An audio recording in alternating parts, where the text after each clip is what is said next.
Hi friends, வணக்கம். Welcome to our channel.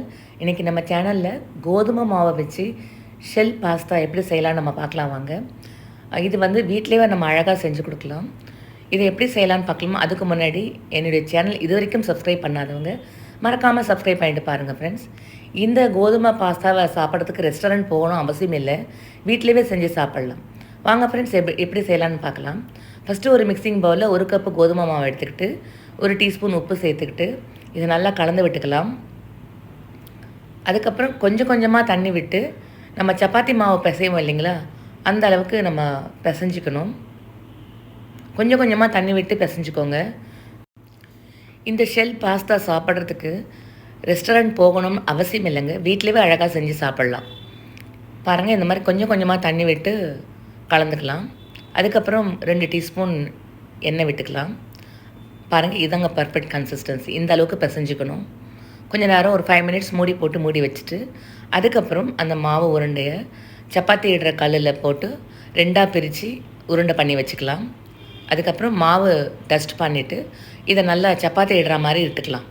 நல்லா பெருசாகவே இட்டுக்கோங்க, அதனால தான் நான் பெரிய உருண்டை எடுத்துக்கிட்டேன். இந்த சப்பாத்தி இடுற கல் எவ்வளோ பெருசு இருக்கோ அந்த அளவுக்கு நம்ம பெருசாக இட்டுக்கலாம். யூஸ்வலாக சப்பாத்தி இடுற திக்னஸ் தான் வேணும் நமக்கு. ஸோ இந்த மாதிரி நல்லா பெருசாக சப்பாத்தி தேய்ச்சி விட்டுக்கிட்டு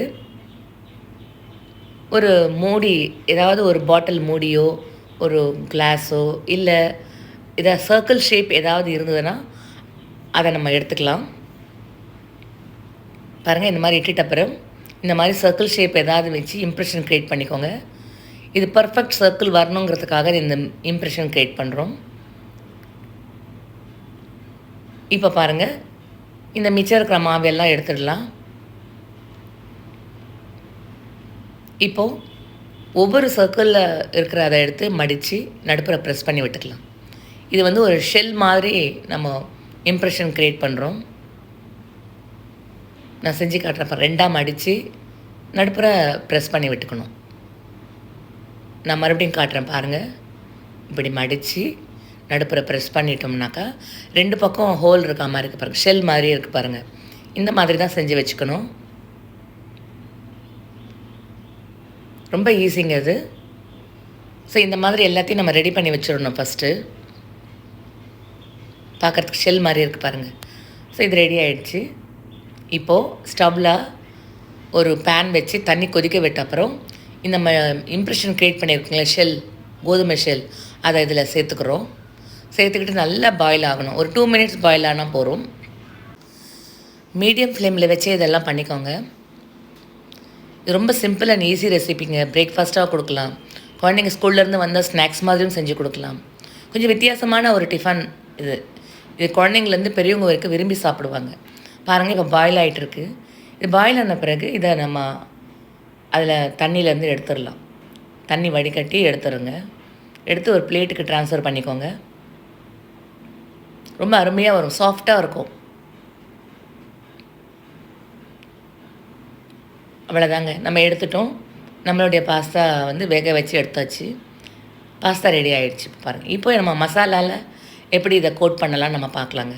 பாருங்கள், எல்லாமே சாஃப்டாக இருக்குது. இப்போ ஸ்டவ்வில் ஒரு பேன் வச்சு அதில் 2 டீஸ்பூன் எண்ணெய் விட்டு சீரகம் 1 டீஸ்பூன் ஆட் பண்ணி அதை பொரிய விட்ட பிறகு ஒரு பொடியை நறுக்கின வெங்காயத்தை சேர்த்துக்கலாம். சேர்த்து நல்லா வதக்கி விட்டுக்கோங்க. பச்சை ஸ்மெல் போகிற அளவுக்கு வதக்கணும். அது வதங்கின பிறகு இந்த கேப்சிகம், குடமிளகாய் இருந்ததுன்னா அதையும் பொடியாக நறுக்கி கட் பண்ணி போட்டுக்கோங்க. இதெல்லாம் சேர்த்தா தான் ரொம்ப நல்லா டேஸ்ட்டாக இருக்கும் பாஸ்தாக்கு. இப்போ ஒரு தக்காளி பொடியை நறுக்கினது சேர்த்துக்கிட்டேன். இதுவும் நல்லா வதங்கின பிறகு கொஞ்சம் தனியா பவுடர் 1 டீஸ்பூன் சேர்த்துக்கோங்க. அதுக்கப்புறம் கரம் மசாலா 1 டீஸ்பூன் சேர்த்துக்கோங்க. கடைசியாக தனி மிளகாய் பொடி 1 டீஸ்பூன் சேர்த்துக்கோங்க. ஸோ இதெல்லாம் சேர்த்து நல்லா வதக்கி விட்டுக்கலாம். காரம், அந்த கேப்சிகம் ஆனியன்லாம் காரம் நல்லா ஈவனாக மிக்ஸ் ஆகணும். அதுக்கப்புறம் தேவையான அளவு உப்பு சேர்த்துக்கோங்க. 1 டீஸ்பூன் உப்பு சேர்த்தா போகிறோம். இதை நல்லா கலந்து விட்டுக்கிட்ட பிறகு மசாலா ரெடி ஆகிடுச்சு பாருங்கள்.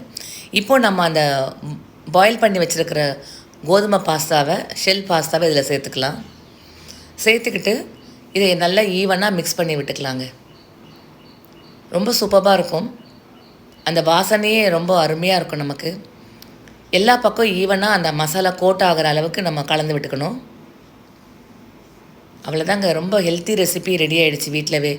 கோதுமைங்கிறது ரொம்ப ஹெல்த்தியான ரெசிபி தான் இல்லைங்களா? யூஸ்வலாக அந்த ஷெல் பாஸ்தாலாம் மைதாவில் செய்வாங்க. ஆனால் நம்ம வந்து கோதுமை மாவுலேயே ஷெல் பாஸ்தா செஞ்சு அதை மசாலாவில் கோட் பண்ணி செஞ்சிட்டோம். கடைசியாக மல்லித்தழையை தூவி விட்டுக்கோங்க. அவ்வளோதாங்க, பர்ஃபெக்ட் மசாலா பாஸ்தா ரெடி ஆகிடுச்சு நம்ம வீட்டிலவே. அதுவும் கோதுமை மசாலா பாஸ்தா, ரொம்ப ஹெல்த்தி வீட் மசாலா பாஸ்தா வீட்டிலேயே நம்ம ரெடி பண்ணிட்டோம் பாருங்கள் ஃப்ரெண்ட்ஸ். குழந்தைங்க விரும்பி சாப்பிடுவாங்க. இதை நான் சொன்னபடி இது ஈவினிங் ஸ்நாக்ஸாவோ லஞ்ச் பாக்ஸ்க்கோ செஞ்சு கொடுக்கலாம். தேங்க்ஸ் ஃபார் வாட்சிங் மை வீடியோ ஃப்ரெண்ட்ஸ். உங்களுக்கு என்னுடைய வீடியோ பிடிச்சிருந்தா லைக் பண்ணுங்கள், ஷேர் பண்ணுங்கள், கமெண்ட் பண்ணுங்கள். நன்றி, வணக்கம்.